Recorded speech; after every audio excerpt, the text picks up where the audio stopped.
Good morning. Morning మ్యాగజైన్కి స్వాగతం. ప్రముఖ దినపత్రికలు వస్తున్న వార్తలు వెనక జరుగుతున్న పరిణామాలు చూద్దాం. ఈనాడు చూస్తే సాకులు చెబితే సహించను అన్నటువంటి వార్తని ప్రధానంగా హైలైట్ చేశారు. దస్త్రాల పరిష్కారంలో మంత్రుల జాప్యంపై చంద్రబాబు తీవ్ర అసంతృప్తి. 7 రోజుల్లోగా పూర్తి కాకుంటే వివరణ ఇవ్వాలన్న సీఎం. సగటున 15 రోజులకు పైగా సమయం తీసుకుని అట్టడుగును నిలిచిన రాంప్రసాద్ రెడ్డి 2 రోజుల్లోనే పరిష్కరించి టాప్లో డోలా. 6వ స్థానంలో చంద్రబాబు. అత్యధికంగా 6,653 దస్త్రాలు పరిష్కరించిన సీఎం. 9వ స్థానంలో లోకేష్. 11వ స్థానంలో పవన్. దస్త్రాల్ని ఆన్లైన్లో ఈ ఆఫీస్ ఎక్కడి నుంచైనా పరిష్కరించే వెసులుబాటు ఉన్నప్పటికీ కొందరు మంత్రులు, కార్యదర్శులు, విభాగాధిపతులు ఇప్పటికీ రోజుల తరబడి సమయం తీసుకుంటున్నారు. దీనిపై ముఖ్యమంత్రి చంద్రబాబు బుధవారం మంత్రులు, కార్యదర్శులు, విభాగాధిపతుల సమావేశంలో తీవ్ర అసంతృప్తి వ్యక్తం చేశారు. సాకులు చెప్తే సహించేది లేదని, ఇకపై 7 రోజుల కంటే ఎక్కువ సమయం తీసుకున్న నాకు వివరణ ఇవ్వాల్సిందేనని తేల్చి చెప్పారు.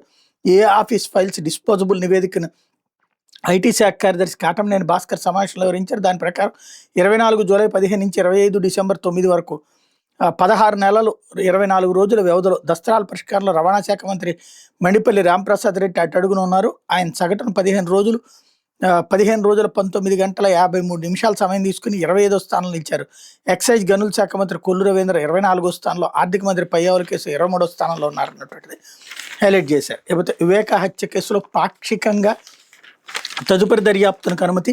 కిరణ్ యాదవ్, అర్జున్ రెడ్డిల సంబంధం తేల్చాలి. మాజీ మంత్రి వైఎస్ వివేకానంద రెడ్డి హత్య కేసులో కొన్ని అంశాలపై తదుపరి దర్యాప్తు కొనసాగించాలని సిబిఐకి అనుమతిస్తూ హైదరాబాద్లోని సిబిఐ కోర్టు బుధవారం ఉత్తర్వులు జారీ చేసింది. దర్యాప్తు వివేక కుమార్తె సునీత లేవనెత్తిన సందేహాల నేపథ్యంలో కొన్నింటిపై దర్యాప్తు కొనసాగించని పేర్కొంది. వివేక హత్యపై లోతైన దర్యాప్తు కొనసాగించాలని ఆదేశాలు జారీ చేయాలంటే ఆమె దాఖలు చేసిన పిటిషన్పై సిబిఐ ప్రధాన కోర్టు న్యాయమూర్తి డాక్టర్ టి రఘురాం బుధవారం రాత్రి 9 గంటల తర్వాత తీర్పు వెలువరించారు. సునీత దాఖలు చేసిన పిటిషన్ పాక్షికంగా అనుమతిస్తూ ఉత్తర్వులు జారీ చేశారు. 7వ నిందితుడైన వైఎస్ భాస్కర్ రెడ్డి తమ్ముడు వైఎస్ ప్రకాష్ రెడ్డి మనవడు అర్జున్ రెడ్డికి 2వ నిందితుడైన సునీల్ యాదవ్ సోదరుడు కిరణ్ యాదవ్ ముందుగా హత్య సమాచారాన్ని ఇచ్చారన్నటువంటి అంశానికి సంబంధించినటువంటి ఇష్యూలో వరకు ఆరోపణల నేపథ్యంలో అర్జున్ రెడ్డి, కిరణ్ యాదవ్ల ఫోన్ సంభాషణ దర్యాప్తు నిర్వహించి అనుబంధ అభియోగ పత్రం దాఖలు చేయాలంటూ సిబిఐకి న్యాయమూర్తి ఆదేశాలు జారీ చేశారు. కోర్టు మార్గదర్శకాల ప్రకారం సిబిఐ దర్యాప్తు కొనసాగించాల్సి ఉందని పేర్కొన్నారు. అయితే సునీత సందేహాలు వ్యక్తం చేసిన అందరిపైన దర్యాప్తునికి అనుమతి ఇచ్చడానికి నిరాకరించారు. ఈ దర్యాప్తు నెలలోగా పూర్తి చేయాలని గడువు విధించినట్టు సమాచారం. పూర్తి వివరాలకు తీర్పు ప్రతి వెలువడాల్సి ఉంది. హత్య జరిగిన రోజు అవినాష్ రెడ్డి ఫోన్ వాడుకలోనే ఉందని ఆయన జగన్కి చెప్పు ఉండొచ్చని సిబిఐ సందేహం వ్యక్తం చేసి వదిలేసింది. జగన్కు ఫోన్ చేసి సమాచారం ఇచ్చారా లేదా అన్న కోణంలో దర్యాప్తు జరగలేదు. మాజీ ఐఏఎస్ అజయ్ కల్లం తన వాంగ్మూలంలో 5 గంటలకు మేనిఫెస్టోపై చర్చ జరుగుతున్న ఫోన్ వచ్చిందని, భారతీయ మనిషిని పంపడంతో జగన్ లోపలికి వెళ్లారని, తిరిగి వచ్చాక వివేక చనిపోయినట్టు చెప్పారని వెల్లడించారు. భారత్కి సమాచారం ఎలా వచ్చిందని దానిపై దర్యాప్తు కొనసాగించలేదు. సునీల్ యాదవ్ సిడిఆర్ను పరిశీలిస్తే అవినాష్ రెడ్డితో ఉన్నట్టు తేలుతోంది. సునీల్ యాదవ్ స్నేహితుడు భరత్ యాదవ్ పరస్పర విరుద్ధమైన వాంగ్మూలాలు ఇచ్చారు. మొదట వజ్రాల వ్యాపారంలో డబ్బు వస్తూనే ఇస్తానంటూ 16 లక్షలు తీసుకున్నట్టు చెప్పి తర్వాత సునీత ఆమె భర్త డబ్బులు ఇచ్చారని మరో రకంగా వాంగ్మూలం ఇచ్చారు. భరత్ యాదవ్ పాత్రతో పాటు దస్తగిరితో ఆర్థిక వ్యవహారంలో ఉన్న న్యాయవాది ఓబుల్ రెడ్డి పాత్రపై దర్యాప్తు కొనసాగించలేదు. హత్య జరిగిన రోజు తర్వాత అవినాష్ రెడ్డి, సునీల్ యాదవ్ల మధ్య జరిగిన సంభాషణపై దర్యాప్తు జరగాలి. 2019 మార్చి 2019 అవినాష్ రెడ్డి ఎక్కడున్నారో ఆరా తీయాలి. వివేక హత్య విషయంలో ఆయన పిఏ కృష్ణారెడ్డి పాత్రపై సందేహాలు ఉన్నాయి. వాటిపై లోతైన దర్యాప్తు జరగాలి. సంఘటన స్థలాల్లో కృష్ణారెడ్డి సోదరుడు మనోహర్ రెడ్డి ఉన్నారు. సాక్ష్యాల చెరిపేతలు ఎవరెవరి పాత్ర ఉందో దర్యాప్తు చేయలేదు. నేరాలను అంగీకరిస్తే భాస్కర్ రెడ్డి, అవినాష్ రెడ్డి 10 కోట్లు ఇస్తామన్నారు. గంగాధర్ రెడ్డి వాంగ్మూలం ఇచ్చారు. విషయాలన్నిపై దర్యాప్తు చేయాలని సునీత్ తన పిటిషన్లో పేర్కొన్నారన్నటువంటి దాన్ని అంతటిని తోసిపుచ్చింది న్యాయస్థానం అన్నటువంటిది ఇక్కడ హైలైట్ చేశారు. అయితే డ్రోన్ల తయారీ రంగంలో సహకరించండి. గూగుల్ సీఈఓ సుందర్ పిచాయ్ని కోరిన మంత్రి లోకేష్. అమెరికాలో అడోబ్, ఇంటెల్, ఎన్విడియా, జూమ్ సంస్థల ప్రతినిధులతో భేటీలు. అమెరికా పర్యటనలో భాగంగా ప్రపంచ దిగ్గజ సంస్థలు Google, Intel, Adobe, Nvidia, Zoom సంస్థల ప్రతినిధులతో రాష్ట్ర విద్యా ఐటీ శాఖల మంత్రి లోకేష్ వరుస భేటీలు నిర్వహించారు. రాష్ట్రం సాంకేతికంగా అభివృద్ధి చెందుతోందని, సెమీకండక్టర్ల తయారీ, ఎలక్ట్రానిక్స్ ఉత్పత్తుల తయారీ యూనిట్ల ఏర్పాటుకి ఎకో సిస్టమ్ గురించి వాళ్ళకి వివరించారు. రాష్ట్రంలో ఏర్పాటు చేసే డ్రోన్ సిటీ ప్రాజెక్టులో డ్రోన్ అసెంబ్లింగ్ టెస్టింగ్ యూనిట్ ఏర్పాటు చేయాలని గూగుల్ సంస్థకు మంత్రి లోకేష్ ప్రతిపాదించారు. ఈ మేరకు ఆ సంస్థ సీఈఓ సుందర్ పిచాయ్తో భేటీ అయ్యారన్నటువంటిది హైలైట్ చేశారు. అయితే పదోన్నతులు ఇచ్చాం, ప్రజలకి సహకరించండి, సేవలు అందించండి. కూటమి ప్రభుత్వం వల్లే పంచాయతీరాజ్లో 10,000 మందికి పైగా పదోన్నతులు. ఉమ్మడి రాష్ట్రంలోనూ ఇంత భారీగా ఇవ్వలేదు. పంచాయతీరాజ్ గ్రామీణాభివృద్ధి శాఖ ఉద్యోగులతో మాటామంతిలో ముఖ్యమంత్రి పవన్ కళ్యాణ్ రాష్ట్రంలో 10,000 మందికి పైగా పంచాయతీరాజ్ ఉద్యోగులకి పదోన్నతులు ఇచ్చాం. ఉమ్మడి రాష్ట్రంలోని ఈ స్థాయిలో ఇవ్వలేదు. కూటమి ప్రభుత్వం వల్ల ఇది సాధ్యమైంది. తెలంగాణలోని ఇంత భారీగా పదోన్నతులు ఇచ్చినట్లేదు. పదోన్నతుల ద్వారా ప్రతి ఉద్యోగి కుటుంబంలో పండగ వాతావరణం కల్పించి ఇదే స్ఫూర్తితో గ్రామాల్లో సేవలు అందించండి. పంచాయతీ కార్యాలయానికి వచ్చే ప్రజలంతా సమస్యలను పరిష్కారం లభించిందన్న ఆనందంతో తిరిగి వెళ్ళాలి. నిజాయితీ నిష్పక్షపాతంగా పనిచేయండి. నాతో సహా ఎవరు తప్పు చేసిన శిక్షార్లని ముఖ్యమంత్రి పవన్ కళ్యాణ్ అన్నారన్నటువంటిది హైలైట్ చేశారు. H1B ఇంటర్వ్యూలకు వాయిదా పిడుగు, వేల మంది భారతీయులపై బెట్టింగ్ దెబ్బ, ఆకస్మిక నిర్ణయం తీసుకున్న అమెరికా. ఇప్పటికే భారత్కు వచ్చిన వాళ్ళు ఇక్కడే చిక్కుకుపోయే పరిస్థితి, మిగిలిన కేటగిరీలపైన ప్రభావం. అమెరికా ప్రభుత్వం తీసుకున్న ఆకస్మిక నిర్ణయం వేల మంది భారతీయులను తీవ్ర ఇబ్బందుల్లోకి నెట్టింది. సోషల్ మీడియా ఖాతాలను, ఆన్లైన్ ప్రొఫైళ్లను పరిశీలించే పేరుతో ఈ నెలలో నిర్వహించిన H1B వీసా ఇంటర్వ్యూలను అర్ధాంతరంగా వాయిదా వేసింది. కొన్ని నెలల పాటు H1B వీసా అపాయింట్మెంట్లను వాయిదా వేస్తున్న దరఖాస్తుదారులకు ఈమెయిల్ ద్వారా వ్యక్తిగతంగా సమాచారం ఇచ్చింది. ఇప్పటికే ఇంటర్వ్యూలో స్లాట్లను బుక్ చేసుకుని భారత్కు వచ్చిన వారికి ఇది అచనిపాతమే. వాళ్ళు మళ్ళీ అమెరికాకి తిరిగి వెళ్ళడానికి అవకాశం ఉండదు. వచ్చే వారం ఇంటర్వ్యూలకు స్లాట్లను తీసుకున్న వాళ్ళకి అమెరికా వలస సేవల విభాగం నుంచి ఈమెయిల్లు వచ్చినాయి. ఇంటర్వ్యూలను వచ్చే ఏడాది మార్చి నుంచి మే నెల వరకు వాయిదా వేస్తున్నామని అందులో ఉంది. ఈ నెల 15వ తేదీన ఇంటర్వ్యూకి హాజరు కావాల్సిన వాళ్ళు వచ్చే ఏడాది మార్చిలో మళ్ళీ అపాయింట్మెంట్ ఇచ్చారు. 19వ తేదీ తర్వాత వాళ్ళకి మే నెలలో సమయం ఇచ్చారు. H1Bతో పాటు పలు ఇతర కేటగిరీల ఇంటర్వ్యూలు వాయిదా పడినట్టు తెలుస్తోంది. ఎంతమందికి ఈమెయిల్ వెళ్ళాయో ఖచ్చితంగా తెలియలేదు. అయితే వీసా అపాయింట్మెంట్లు తీసుకున్న వాళ్ళు గతంలో కేటాయించిన తేదీలు కాన్సులేట్లకు రావద్దని ఢిల్లీలోని అమెరికా రాయబార కార్యాలయం బుధవారం సూచించింది. మీ వీసా అపాయింట్మెంట్ రీషెడ్యూల్ అయిందని ఈమెయిల్ వస్తే తదుపరి తేదీపై సహాయం చేయడానికి మేము సిద్ధంగా ఉన్నామని పేర్కొంది. పాత తేదీలతో వస్తే కాన్సులేట్లోకి అనుమతించబోమని స్పష్టం చేసింది. వీసా ఇంటర్వ్యూల వాయిదాపై సామాజిక మాధ్యమాల్లో ఫిర్యాదులు వెలువెత్తే. ఈ నెల 18వ తేదీన చెన్నైలో నాకు వీసా అపాయింట్మెంట్ ఉంది, మంగళవారం బయోమెట్రిక్ ఇచ్చా, వచ్చేడాది ఏప్రిల్ 30వ తేదీకి ఇంటర్వ్యూను వాయిదా ఇస్తున్నట్టు సమాచారం వచ్చిందని ఓ దరఖాస్తుదారు పోస్ట్ పెట్టారు. H1B వీసా అపాయింట్మెంట్లను వాయిదా వేయడాన్ని హ్యూస్టన్ కేంద్రంగా పనిచేసే వలస వ్యవహారాల అటార్నీ ఎమిలీ న్యూమన్ తప్పుపట్టారు. వీసా స్టాంపింగ్ అనేది ప్రస్తుతం చిక్కుముడిలా మారింది. హెచ్చరికలు లేకుండా అపాయింట్మెంట్లు నెలల పాటు వాయిదా పడుతున్నాయి. ఈ ప్రక్రియ ఎలాంటి అంచనాలకు అందడం లేదు. వ్యాపారవేత్తలకు, ఉద్యోగులకి ఇది సవాళ్ళను విసురుతోందని ఆమె విమర్శించారన్నటువంటిది హైలైట్ చేశారు. ఇకపోతే మెస్సీతో ఫోటోకి 10 లక్షలు, 100 మందికి మాత్రమే అవకాశం. హైదరాబాద్ పర్యటనకు రానున్నటువంటి ఫుట్బాల్ దిగ్గజం లియోనెల్ మెస్సీ అర్జెంటీనాతో అభిమానులు ప్రత్యేకంగా ఫోటోలు తీసుకొచ్చి, అయితే అందుకు గాను బాగానే ఖర్చు అవుతుంది. ఒక్క ఫోటోకు 10 లక్షలు చెల్లించాల్సి ఉంటుంది. ద గోట్ టూర్ నిర్వాహక కమిటీ హైదరాబాద్ సలహాదారు పార్వతిరెడ్డి బుధవారం విలేకరుల సమావేశంలో మేరకు వెల్లడించారు. ఈ నెల 13 సాయంత్రం మెస్సీ హైదరాబాద్లో అడుగు పెడతారు. ఫలక్నుమా ప్యాలెస్లో జరిగే మెస్సీతో మీట్ అండ్ గ్రీట్ కార్యక్రమంలో ఆయనతో ఫోటోలు దిగొచ్చు. ఒక్కో ఫోటోకి 9.95 లక్షల GST అదనం చెల్లించాల్సి ఉంటుంది. డిస్ట్రిక్ట్ యాప్లో ఆ టికెట్లు అందుబాటులో ఉన్నాయి.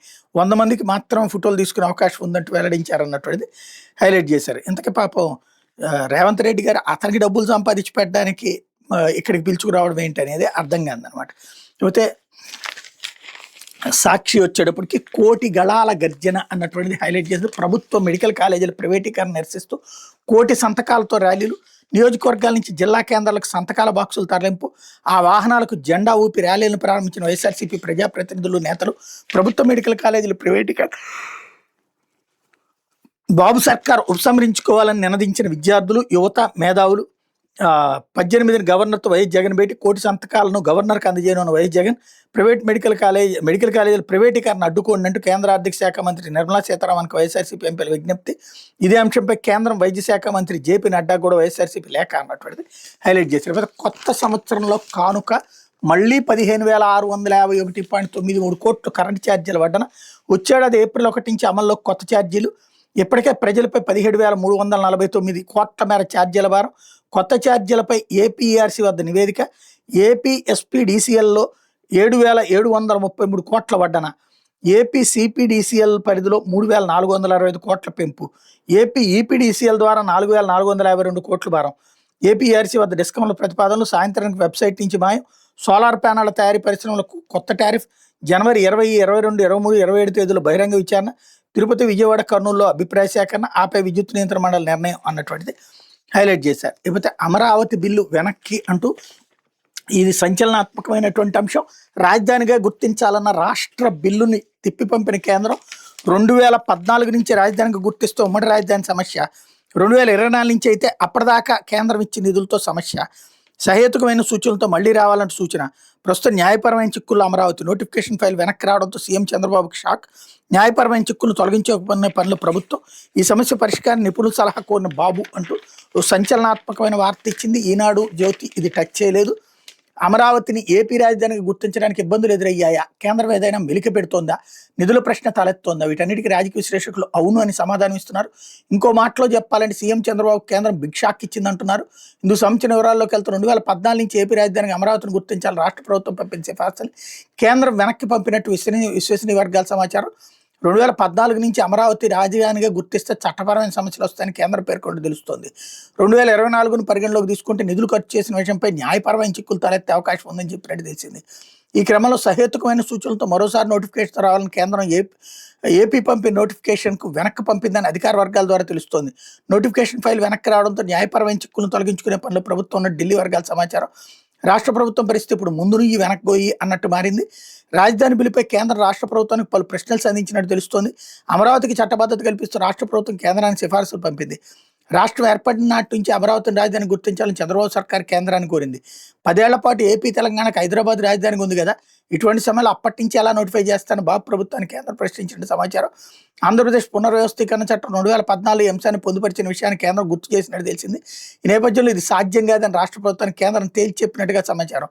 2024 నుంచి రాజధానికి అమరావతికి చట్టబద్ధత కల్పించాలని రాష్ట్ర ప్రభుత్వం కోరగా దీని మీద కూడా కేంద్రం తీవ్ర అభ్యంతరాలు వ్యక్తం చేసినట్టు తెలిసింది. కాగా విభజన చట్టంలోని సెక్షన్ 5లో రాజధానికి సంబంధించిన అంశాలను కేంద్రం పొందుపరిచింది. ఇందులోని సబ్సెక్షన్ 2లో విభజన తర్వాత 10 ఏళ్ల వరకు హైదరాబాద్ ఉమ్మడి రాజధానిగా ఉంటుంది, ఏపీ కొత్త రాజధాని ఏర్పాటవుతుందని తెలిపింది. దీంతో పాటు ఏపీ కొత్త రాజధానికి కేంద్రం ఆర్థిక సహకారం కూడా ఉంటుందని సబ్సెక్షన్ 3లో కేంద్రం పేర్కొంది. ఈ సందర్భంగా న్యాయ చట్టపరమైన చిక్కులను అధిగమించే సూచనలతో రావాలని నోటిఫికేషన్ కేంద్రం వెనక్కి పంపిన ఢిల్లీ వర్గాల ద్వారా తెలిసింది. ఏపీ పునర్విభజన చట్టంలోని సెక్షన్ 5(2)లో అమరావతి ఆంధ్రప్రదేశ్ రాజధానిగా చేర్చాలని సవరణ కేంద్రం ఆమోదిస్తుందని ప్రభుత్వం ఆశపడింది. కేంద్రం ఆమోదించి వెంటనే ప్రస్తుతం జరుగుతున్న శీతాకాల పార్లమెంట్ సమావేశంలో ఈ బిల్లును ప్రవేశపెట్టనున్నట్టు ఇటీవల కేంద్ర సహాయ మంత్రి పెమ్మసాని చంద్రశేఖర్ మీడియా ముఖంగా వెల్లడించిన సంగతి తెలిసిందే. అయితే రాష్ట్ర ప్రభుత్వం చేసిన సిఫార్సులపై కేంద్రం అసంతృప్తి వ్యక్తం చేయడం, న్యాయపరమైన చిక్కులు లేకుండా సజావుగా ఉంటే బిల్లు ఆమోదం పొందుతుందని కేంద్రం సూచించినట్టు తెలుస్తోంది. దీంతో ఈ పార్లమెంట్ సమావేశంలోనే రాజధానికి బిల్లు ఆమోదం లభిస్తుందని ఆశపడ్డ కూటమి నేతలకు చేదనుభవం ఎదురైందని చెప్పొచ్చు. అంశంపై సాక్షి 2 ఎంపీలను ఆరాధీగా సమయం వచ్చినప్పుడు పార్లమెంట్ ముందుకు వస్తుందంటూ సమాధానం ఇచ్చారు. ఇదిలా ఉండగా ఈ విషయం మీద ఎలా ముందుకు వెళ్తే బాగుంటుందో సూచించాల్సింది ఏపీ ముఖ్యమంత్రి చంద్రబాబు నాయుడు కొంతమంది న్యాయ నిపుణులు సలహా కోరినట్టు తెలుస్తోంది అన్నటువంటి హైలైట్ చేస్తారు. మొన్నే ఈనాడు జ్యోతి అమరావతికి న్యాయశాఖ క్లియరెన్స్ ఇచ్చేసింది, క్యాబినెట్లో పెట్టేసి ఈ నెలలోనే అసెంబ్లీలో పెట్టి అది పార్లమెంట్లో పెడుతున్నారన్నారు. ఇప్పుడు అది రివర్స్ అన్నటువంటి పాయింట్ టచ్ చేశారు. లేకపోతే ఇట్లు పుట్టా సంస్థకు 4.4 కోట్లు, టీడీపీ ఎమ్మెల్యే సుధాకర్ యాదవ్ కంపెనీకి మరో అదనం. పోలవరం ఎడవకాలువ 5A ప్యాకేజీలో చేసిన పనులు చెల్లింపులకు ఓకే. 16-19 మధ్య మట్టి తవ్వకం, కాంక్రీట్ లైనింగ్ అదనంగా చేసేవాడు బిల్లు. ఏడాది జూలై 30న ఆమోద ముద్ర వేసిన ఎస్ఎల్టీసీ 2016లో 142 కోట్ల పనులు నామినేషన్ పద్ధతిలో అప్పగింత. హార్డ్ రాక్ బ్లాస్టింగ్కి 1.11 కోట్లు అదనంగా చెల్లించాలి గతంలో ఉత్తర్వులు. ఇలాగే కాంక్రీట్ నిర్మాణాల్లో మార్పులకు 38 కోట్లు ఇచ్చేలా 2018లో ఆదేశాలు. కంట్రోల్ బ్లాస్టింగ్ విధానంలో మట్టి పని చేశారని చెప్పి 13.25 కోట్లు చెల్లింపు. ఇప్పటికే అదనపు బిల్లుల రూపంలో 53.34 కోట్ల ప్రయోజనం అన్నటువంటిది హైలైట్ చేశారు. లేకపోతే రైతులకు సమస్యలు ఉన్నాయి అంటూ యువత ఉద్యోగాలు కావాలని అంటున్నారు, అవినీతి పెరిగిందంటున్నారు, నిత్యావసరాల ధరలు, తాగునీటి సమస్యపై ప్రజల ఫిర్యాదు, హాస్టల్ పనితీరు బాగాలేదు, ఈ సమస్యలు ఏవి లేకుండా కవర్ చేయాల్సి ఉంది, గ్రామ సచివాలయాల పేరు త్వరలో మారుస్తాం, అనర్హుల వికలాంగులు పింఛను పొందుతున్నారు, ఏడాదిన్నరనే చాలా మంది మంత్రులకు అవగాహన లేదు, మంత్రులు కార్యదర్శులు హెచ్ఓడీల సమావేశంలో సీఎం చంద్రబాబు అన్నటువంటి హైలైట్ చేశారు. అయితే కొల్లగొడుతున్న మిన్న కుందూరే అంటూ గ్రావెల్ తరలింపు అధికారుల డ్రామా, తప్పించుకునేందుకు తిప్పలు, ఏడాదిగా యథేచ్ఛగా కుందూనది కరకట్ట గ్రావెల్ తరలింపు, కోట్లు విలువైన గ్రావెల్ కొల్లగొట్టిన అక్రమార్కులు, రిజిస్టర్ పోస్ట్ ద్వారా కోవిలకొంట్ల గోస్పాడు పోలీస్ స్టేషన్ ఫిర్యాదులు అన్నటువంటి హైలైట్ చేశారు. అయితే మనకు సొంత స్పేస్ స్టేషన్ 2035 నాటికి ఏర్పాటు దిశగా అడుగులు, సొంత అంతరిక్ష కేంద్రాలు కలిగిన దేశాల సరసన త్వరలో భారత్ నెలకొందాశగా కేంద్రం అడుగులు వేస్తోంది. 2028లో భారతీయ అంతరిక్ష కేంద్రం నిర్మాణం షురూ అవనుంది అని ఇస్రోలో భాగమైన అహ్మదాబాద్లో space application centre director Nilesh M Desai తెలిపారు అన్నటువంటి వార్తని హైలైట్ చేశారు.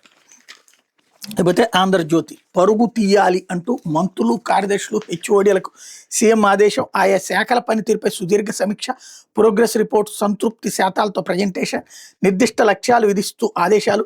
సంక్షేమం, అభివృద్ధి 2 జరగాల్సిందే, తగిన విధంగా ఆర్థిక వనరుల సమీకరణ, 3 నెలల్లో ప్రజల సంతృప్తి 80% కావాలి, 15 రోజుల్లో ఫైల్ క్లియర్ చేయాల్సిందే, మంత్రులు, కార్యదర్శులు ప్రజల్లోకి వెళ్ళాలి, జనవరి 15 నుంచి ఫైళ్ళన్నీ ఆన్లైన్లోనే అన్నటువంటిది హైలైట్ చేశారు.